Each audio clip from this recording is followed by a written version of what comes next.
Halo, Assalamualaikum warahmatullahi wabarakatuh. Ketemu lagi dengan saya. Perkenalkan, nama saya Bella Selviondari dengan NIM 2112707. Di sini saya akan menjelaskan tentang tugas UAS saya, mata kuliah metodologi penelitian dengan dosen pengampu Dr. Desi Eka Citra Dewi, SE. Selamat menyaksikan. Untuk pembahasan pertama yaitu buatlah judul eksperimen. Di sini judul saya yaitu pengaruh media pembelajaran audiovisual terhadap hasil belajar siswa pada materi sejarah di kelas 8 SPN 5 Kota Bengkulu. Nah, dari judul tersebut, rumusan masalahnya yaitu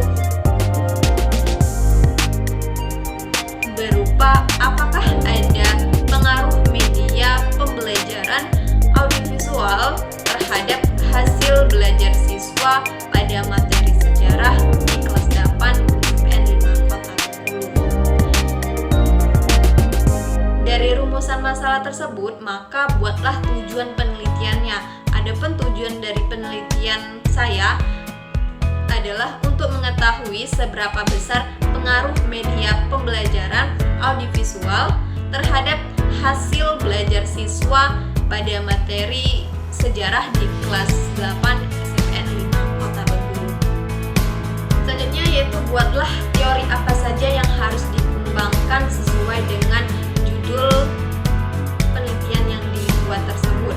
Nah, di sini saya menggunakan teori pembelajaran audiovisual, menjelaskan bagaimana siswa memproses informasi melalui kombinasi stimuli audio dan visual, serta bagaimana penggunaan media audiovisual dapat meningkatkan retensi serta pemahaman materi sejarah pada siswa.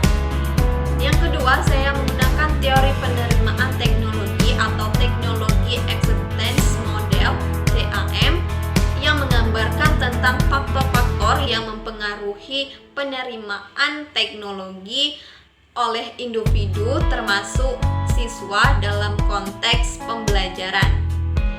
Nah, penelitian ini juga dapat menganalisis bagaimana tingkat penerimaan siswa terhadap media pembelajaran audiovisual mempengaruhi hasil belajar pada siswa.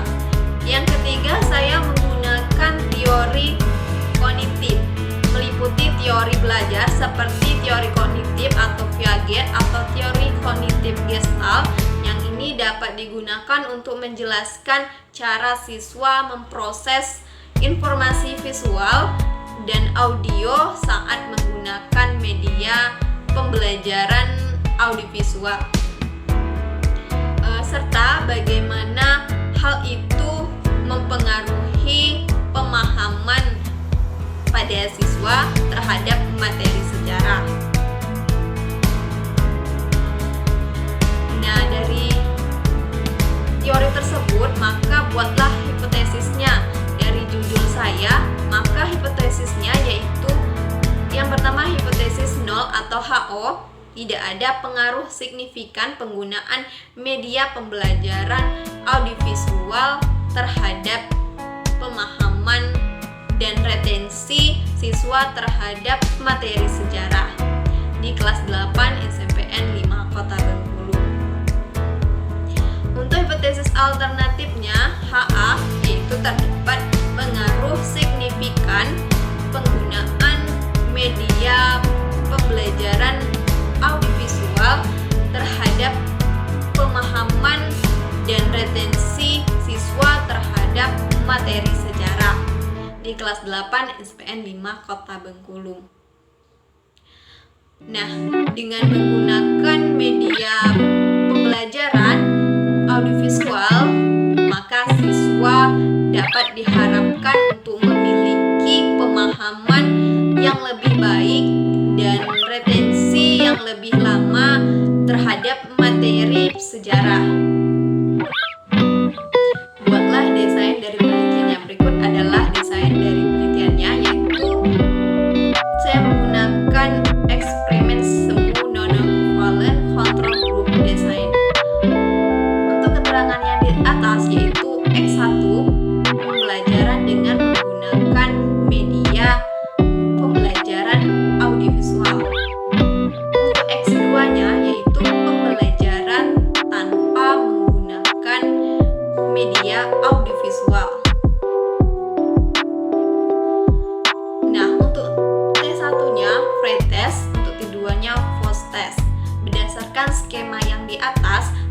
maka dapat diuraikan bahwa penelitian ini melibatkan dua kelas. Yang pertama kelas eksperimen dan kelas kontrol. Kedua kelas sampel diberikan pretest dan selanjutnya pada kelas eksperimen diberikan perlakuan, yaitu pengajaran materi dengan menggunakan media pembelajaran audiovisual. Sedangkan kelompok kontrol diberikan perlakuan berupa pembelajaran konvensional, yaitu tanpa menggunakan media pembelajaran audiovisual. Setelah selesai pembelajaran, maka kedua sampel diberikan post-test. Berikut penjelasan dari desain penelitiannya. Dari penelitian saya, buatlah pengumpulan datanya. Untuk pengumpulan data dari penelitian saya yaitu teknik tes. Di sini saya menggunakan tes tertulis atau tes objektif yang terdiri dari pertanyaan-pertanyaan seputar materi sejarah yang telah dipelajari oleh siswa kelas 8 SMPN 5 Kota Bengkulu. Nah, tes ini akan saya gunakan sebagai pretest atau sebelum intervensi dan post test setelah intervensi, untuk mengukur tingkat pemahaman siswa sebelum dan setelah menggunakan media pembelajaran audiovisual. Yang kedua, teknik angket. Saya akan memberikan angket kepada siswa untuk mengukur tingkat motivasi dan keterlibatan mereka di dalam proses pembelajaran dengan media pembelajaran audiovisual. Nah, angket ini dapat membantu dalam memahami respon dan persepsi siswa terhadap penggunaan media pembelajaran audiovisual.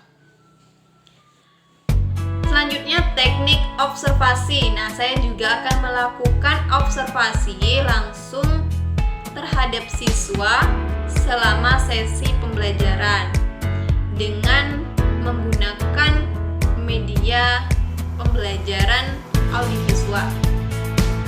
Nah, observasi ini akan membantu dalam memahami sejauh mana siswa itu terlibat dalam pembelajaran dan berinteraksi dengan media tersebut, yaitu media audiovisual. Selanjutnya ada teknik wawancara. Di sini saya juga akan melakukan wawancara dengan siswa serta guru IPS dan staf sekolah terkait untuk mendapatkan pandangan dan informasi lebih mendalam tentang pengalaman siswa dalam menggunakan media pembelajaran audiovisual dan bagaimana hal itu dapat mempengaruhi hasil belajar pada siswa.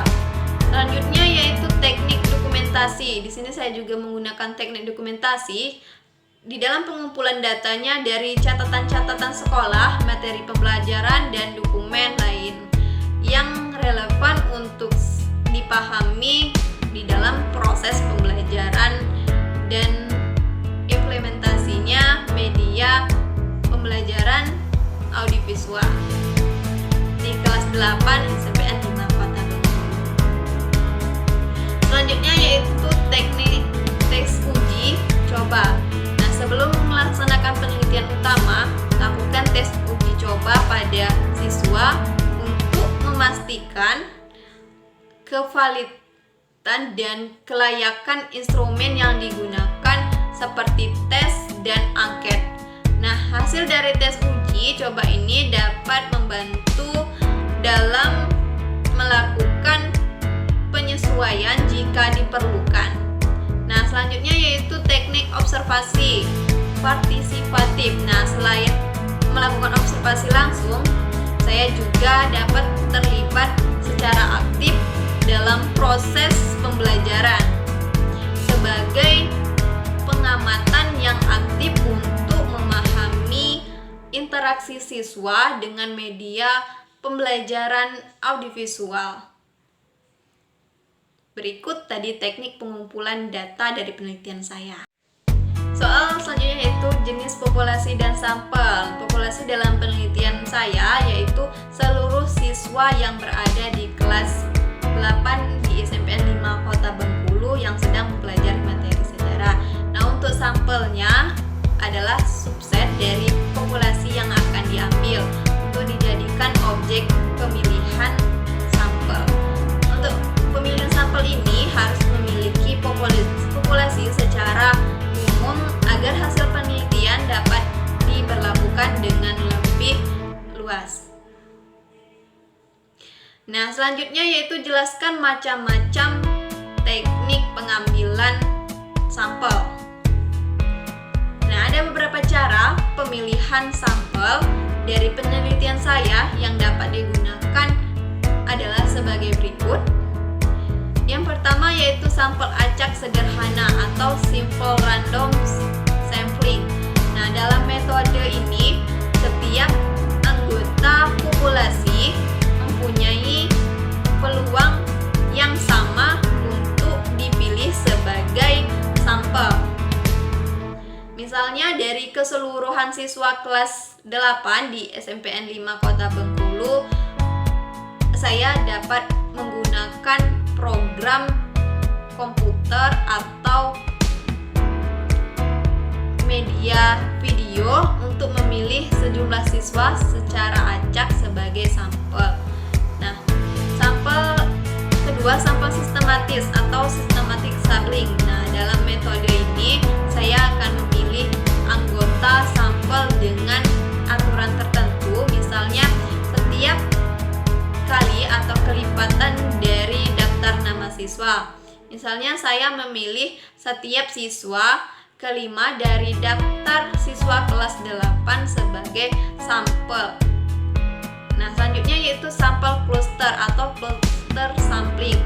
Saya juga dapat menggunakan metode sampel cluster di mana saya memilih beberapa kelas secara acak dari sekolah sebagai cluster dan kemudian mengambil seluruh siswa dari kelas-kelas yang terpilih sebagai sampel penelitian saya. Selanjutnya yaitu sampel stratifikasi atau stratified sampling. Nah, jika ada perbedaan dari karakteristik yang signifikan dalam populasi, misalnya perbedaan dari kemampuan akademik, nah, saya juga dapat membagikan populasi menjadi beberapa strata atau kelas berdasarkan kemampuan. Dan kemudian memilih sampel dari setiap strata ini secara acak. Selanjutnya yaitu soal yang terakhir, jenis sampel apa yang tepat untuk digunakan di dalam penelitian saya, yaitu teknik pengambilan sampel yang tepat untuk penelitian saya menggunakan yaitu randomized control trial atau RCT atau uji coba acak terkendali. Nah, pengambilan sampel melalui RCT ini merupakan salah satu metode yang paling kuat di dalam penelitian eksperimen. Nah, untuk menguji pengaruh kausal antara variabel independen atau media pembelajaran audiovisual dan variabel dependen atau hasil belajar siswa. Nah, di dalam RCT, partisipan dipilih secara acak dan dibagi menjadi dua kelompok. Kelompok eksperimen yang menerima perlakuan dengan media pembelajaran audiovisual. Nah, sedangkan untuk kelompok kontrol yaitu tidak menerima perlakuan tersebut atau menggunakan metode pembelajaran konvensional.